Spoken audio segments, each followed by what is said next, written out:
Salut, c'est Romaric. Euh, il est tard et j'ai des idées noires. C'est pourquoi il faut que je te parle de comment on va sauver le monde.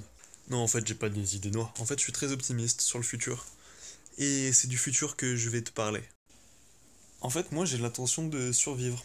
J'ai l'intention de survivre en tant qu'humain et de faire persister l'humanité entière. C'est pourquoi, je dirais pas au quotidien, mais presque, j'essaie d'adapter mon comportement pour mettre de plus en plus de chances de notre côté. Je pense qu'à ton échelle, tu le fais aussi, parce que tu es sans doute conscient des enjeux climatiques, démographiques.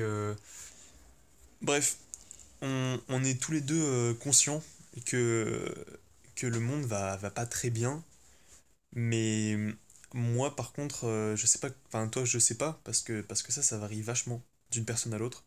Mais moi, je pense que c'est pas encore foutu. Voilà, je suis peut-être un idéaliste ou je suis peut-être un peu naïf, trop optimiste. Mais bon, le monde, il est pas encore foutu, quoi. Tu vois, on n'est pas encore mort, je suis pas encore 6 pieds sous terre, toi non plus, donc tu vois, on peut encore agir. Mais pour sauver la planète et les humains et le plus d'espèces possible, parce qu'en fait, l'enjeu, c'est plutôt ça, hein. C'est de sauver.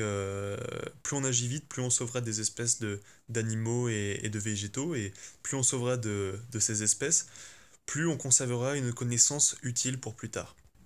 Je vais pas m'étaler sur le sujet du biomimétisme. Si j'y pense, je te mettrai le lien dans la description vers la conférence d'Idriss Adelkan qui parle du biomimétisme et du fait qu'en fait chaque élément de la nature peut être imité, d'où le terme mimétisme, pour solutionner des problèmes actuels ou futurs. Pour reprendre grosso modo ces mots, il dit qu'on a une bibliothèque à côté de nous, sous-entendu la nature, mais qu'on est en train de la brûler. Voilà, moi, ce que j'ai envie de te dire là dans cette vidéo, c'est que il faut pas que tu perdes espoir. Tu vois, c'est comme quand tu dois faire des corvées chez toi. Tous les jours, tu fais des choses, la vaisselle, la cuisine, puis chaque semaine, tu fais du ménage, tu vas aux poubelles, enfin bref, il y a plein de trucs à faire. Et toutes ces choses, tu vas les faire. Parce que sinon, tu vas vite dans un environnement qui sera pas agréable. Et du coup, ton hygiène de vie et ton moral, donc en fait, ton mental et ton physique, vont en souffrir. Tu vois, là, je parle de ta maison, mais en fait, c'est exactement la même chose pour ton environnement au sens le plus global du terme. Heureusement, pour l'instant, nous, les humains, cette espèce euh, inachevée, n'a pour l'instant d'impact que sur la Terre, et pas sur le reste de l'univers. Euh, sur la Terre et sur tout ce qui est en orbite, hein, déjà, donc faut pas se voiler la face, hein. Même l'orbite de la Terre est polluée. Bon, je vais en venir au vif du sujet parce que j'ai décidé de faire des vidéos plus courtes. Voilà. Le vif du sujet, c'est le fait que on va devoir s'habituer à une chose, c'est à perdre. Oui, on va devoir s'habituer à perdre deux choses. On va devoir s'habituer à perdre du matériel et on va devoir s'habituer à perdre des éléments de notre morale. Matériellement, je t'apprends rien en te disant que la société de consommation telle qu'elle est aujourd'hui n'est pas soutenable. Nous, occidentaux, consommons, jouissons de bien plus de matériel que ce que normalement on devrait avoir accès. Quand je formule ce postulat, je prends bien évidemment en compte toutes les avancées qu'on a fait au niveau euh, de l'automatisation, de la mécanisation. euh, voilà, bref, je parle bien sûr de la révolution industrielle, donc de la vapeur, des machines à vapeur, et puis également de la révolution des moyens de télécommunication. Malgré ces avancées immenses pour notre confort et la réduction de notre temps de travail, ce qui est inclus dans le confort, on nous ne sommes pas encore en mesure de produire de manière soutenable euh, et de manière équitable tous les biens dont on jouit aujourd'hui. Voilà, là je fais directement référence au déséquilibre qu'il y a, bon, comme on dit, entre l'axe nord enfin, entre l'hémisphère nord et l'hémisphère sud, mais plus généralement entre les pays, entre guillemets, développés et les pays émergents. Il faut être conscient que la plupart des produits de la société de consommation sont produits grâce à l'esclavage de populations pauvres, grâce à l'exploitation également de ressources précieuses ou non renouvelables. C'est pour ça que je dis il va falloir s'habituer à perdre, premièrement au niveau matériel. Voilà. L'avenir, dans un premier temps, il va devoir être très sobre. C'est-à-dire qu'on va devoir se contenter de sans doute moins. Enfin, ça c'est pas dit, mais à l'heure d'aujourd'hui, si on veut être soutenable, il faut perdre. Il faut perdre du confort. Mais quand je dis du confort, je parle du confort excessif, du confort dont on n'a pas forcément besoin. Pour être heureux, on n'a pas besoin de, euh, de tous ces loisirs, de tous ces divertissements chers, à la fois au niveau enfin, financier et à la fois environnementaux. On n'a pas besoin de faire du jet ski, on n'a pas besoin de se rassembler dans d'immenses stades, on n'a pas besoin d'accumuler des centaines de vêtements, ni même de faire 500 km dans le week-end en voiture pour aller d'un endroit à un autre. En gros, ce que je te dis, c'est que pour commencer, enfin pour que tu rentres dans le flux de la transition, il va falloir que tu vives un peu comme un pauvre.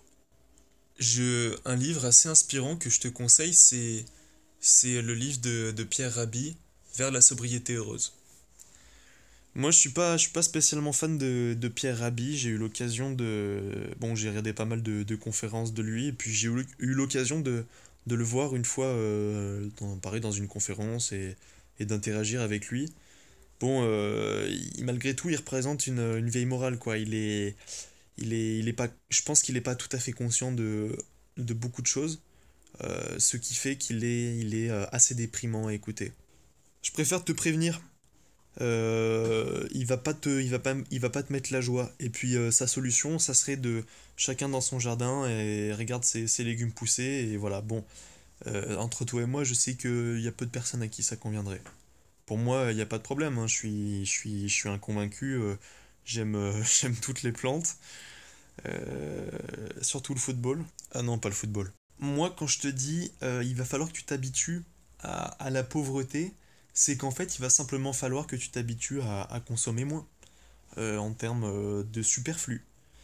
Par exemple, bon, enfin, je suis pas un exemple, mais la moitié de mon budget va dans de la nourriture. Je dois dépenser plus de 300 euros de nourriture pour moi, hein, par mois. Tu vas te dire, c'est énorme, mais en fait, pas tant, parce que en fait, j'achète oui, des produits bio, des produits locaux, et en fait, je les achète euh, à leur vrai prix. Toi, quand tu achètes des légumes en grande surface et que tu les achètes deux fois moins cher que ce que moi j'achète, je suis désolé, mais en fait, tu les achètes pas au bon coût, quoi. Tu prends pas en compte le prix du non-renouvellement enfin, du pétrole qui a servi à produire les engrais, le transport, la transformation de tous ces produits qui finalement en plus ne font pas enfin, ne te font pas du bien, quoi. Parce que quand tu manges des pesticides, tu t'intoxiques, voilà. Faut le dire. Mais à côté de ça, je paye peut-être 300 balles de nourriture par mois, mais je dois pas dépenser autant pour le divertissement. J'achète des bouquins, ouais, ça, y a pas. Voilà, bon, bah, c'est de la connaissance, hein, mais j'achète pas 300 balles de divertissement par mois, voilà. Après, bah, bien sûr, je suis pas encore tout à fait parfait, hein, je paye du train pour me déplacer, aller voir des gens d'une ville à l'autre, mais bon, j'essaie d'éliminer tout le superflu de ma vie. Et en fait, on arrive au deuxième aspect, c'est qu'on va devoir perdre au niveau moral. En fait, je sais pas pourquoi j'essaie de faire un lien entre les deux, parce que c'est pas spécialement lié. Non, mais juste pour finir, euh, bon, après, tout le monde n'est pas comme moi, j'en suis conscient, mais euh, plus moins t'as matériellement, plus t'as mentalement. Voilà, ça c'est une certitude, je suis pas moi qui l'ai inventé, hein. Tu peux lire ça dans des bouquins qui ont 4000 ans et écouter ça encore des témoignages de gens aujourd'hui. Moins tu as, plus tu as. Non mais en gros, moins tu as, moins tu as peur de te faire voler, moins tu as peur de te cacher, moins tu te sens menacé. Moi, tu vois, il y a quelqu'un qui voudrait me voler, il me volerait quoi? Un ordi portable qui m'a coûté 400 balles et puis des bouquins. Bon, voilà, j'ai pas de télé, j'ai pas un ordi de gamer. En fait, moins t'as matériellement, plus, plus tu te concentres sur ce que t'as. Tu vois, par exemple, j'aime les choses usées. Euh, Il y a un terme japonais, wabi-sabi, qui exprime en fait la beauté des choses usées, la beauté des choses imparfaites. Et en fait, je trouve que c'est vrai. À partir du moment où t'as une assiette qui a un petit accroc, par exemple, tu vois, là, ça s'est pété sur le côté, et ben, tu vas te souvenir de la fois où tu l'as pété, et puis ça va te rappeler des souvenirs. Alors que quand t'achètes, toutes ces choses, t'as aucun souvenir, tu sais même pas d'où elles viennent, elles ont pas d'âme, elles ont été construites par des robots, par des machines.